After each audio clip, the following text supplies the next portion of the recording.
36 घंटे के अंदर में एक डकैती कांड का बहुत ही सफल उद्भेदन कर लिया गया है। चलिए पूरी स्टोरी की तरफ चलते हैं, जहां पर 5 अपराधी को गिरफ्तार किया गया है। 2 पिस्टल और एक देसी कट्टा के साथ ही गिरफ्तारी हुई है। जबकि आपको बताएं तो 2 मोटरसाइकिल जो इसमें यूज हुआ था उसे भी जो है वो जब्त कर ली गई है, और साथ में जो आभूषण वगैरह जो उसने बेच दिया था, जो डकैती हुई थी, उसके पैसे भी रिकवर कर लिए गए हैं। हेलो नमस्कार, मैं हूं सुहेल अख्तर, आप देख रहे हैं जन न्यूज़। ये है एक बड़ी उद्भेदन की एक बड़ी स्टोरी। तो चलिए आपको बताएं कि ये क्या मामला है, कहाँ का मामला और कैसे क्या हुआ। ये सारी जानकारी इस वक्त में पीसी के माध्यम से एसपी मधुबनी ने दिया है, जो कि यह अरेर थाना अंतर्गत जो है वो बेनीपट्टी के नागवास पंचायत के बड़ही गांव की एक घटना है, जहां पर एक दुकान है जिसका नाम है शिवा ज्वेलर्स। शिवा ज्वेलर्स में 18 तारीख को तकरीबन 6 बजे के करीब में 2 गाड़ी सामने रुकती है। शिवा ज्वेलर्स एंड बर्तन की ये दुकान है। यहाँ पर 2 गाड़ी बैग्स जो है वो बाहर में रुकती है। उस पर 5 लोग जो है सवार थे। अब उसे 5 अपराधी कह लें या 5 लोग कह लें, ये सभी गाड़ी लगाते हैं, और लगाने के बाद एक जो व्यक्ति है वो उससे उतरता है और वो जाता है अंदर में, कहता है कि मुझे अंगूठी लेनी है और ब्रासलेट लेनी है। इस नाम पर वो एंट्री करता है। पीछे पीछे वो चारों सातिर भी जो है उस दुकान में एंट्री कर जाता है, और उसके बाद अपने कमर से पिस्टल निकालता है, कट्टा निकालता है और स्टाफ्स और मालिक पे तान देता है। अरेर थाना अंतर्गत शिवा ज्वेलर्स की दुकान में एक जो डकैती की घटना हुई थी, उसका पुलिस ने 36 घंटे के अंदर उद्भेदन कर लिया है। और इसमें 18 तारीख को शाम के समय मोटरसाइकिल पे 5 अपराधी आए थे और दुकान पे कुछ सामान खरीदने का बहाना करके ये लोग अंदर घुसे थे। बाद में हथियारों की बल पे इन्होंने वहाँ से कुछ ज्वेलरी और करीब 2 लाख रुपया भी वहाँ से इन लोगों ने लूट लिया था। और उसके बाद कहता है कि कोई हिलेगा नहीं, जो जहाँ वहीं पे खड़े रहे।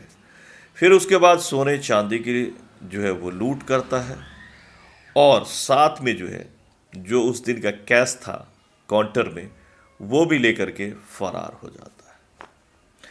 तकरीबन 2,20,000 के करीब का जो है दुकानदार का कहना है कि उसमें इसकी जो है वो माल गई थी। तुरंत पुलिस को खबर होती है, पुलिस आती है, और मौके की नज़ाकत को समझते हुए एसपी मधुबनी भी मौके पर पहुंच जाता है।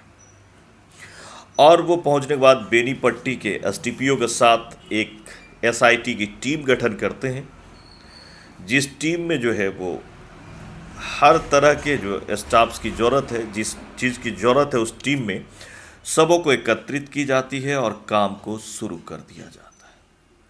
काम शुरू होने के बाद जो है साइंटिफिक तरीके से, डंप के तरीके से,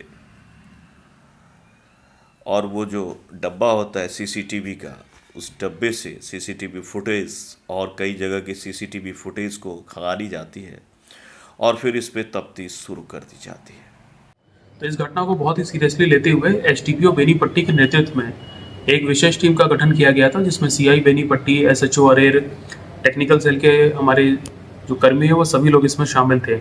इस टीम ने 36 घंटे लगातार काम किया, और फिर उसके बाद सारा कहानी जब सामने आता है, सबको चिन्हित कर लिया जाता है। इसमें चैलेंज एसपी साहब ने ये दिया था कि उद्भेदन भी करनी है, रिकवरी भी करनी है, क्योंकि कई बार रिकवरी नहीं होता, ये नज़र में लोगों का रहता है कि रिकवरी नहीं हुआ, इसलिए रिकवरी भी करनी है, गिरफ्तारी भी करनी है, और जिस हथियार से और जो इस्तेमाल हुई है मोटरसाइकिल, उसको भी बरामद करना है।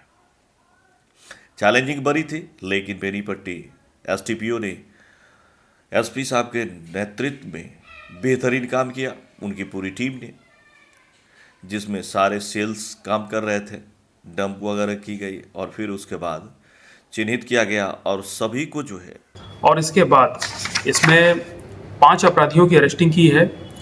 इनके पास से 2 मोटरसाइकिल मिली है जो डकैती की घटना में इन्होंने प्रयोग किया था।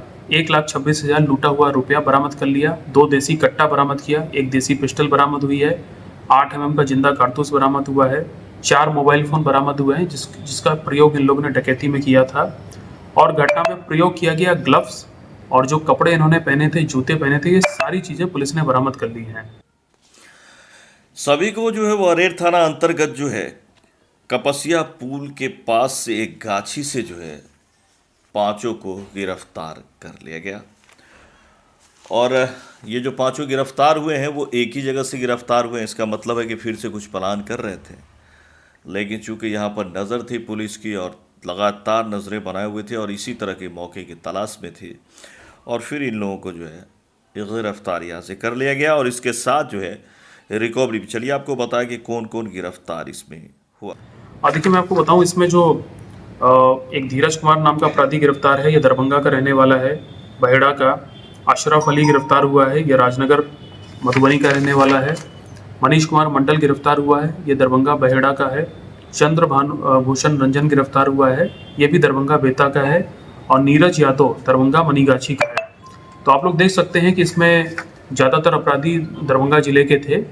इसके बारे में हम लोग को लगातार सूचना मिल रही थी और टीम ने बहुत तेज गति से और बहुत अच्छे तरीके से इस केस का उद्भेदन किया है, जिसमें कि लूटा गया पैसा और सामान भी मिल गया है।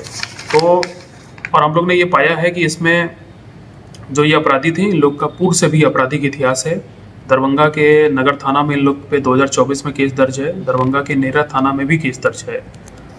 और ये जो उद्भेदन हुआ है, ये बहुत बेहतरीन काम हुआ है टीम के द्वारा। मैं अपनी तरफ से पूरी टीम को भी पुरस्कृत करूँगा। धन्यवाद। इसमें है आपको मोहम्मद अशरफ अली उर्फ अमन, पेसर मोहम्मद शमीम शाकिन, सतघारा चट्टी रोड थाना, राजनगर जिला मधुबनी।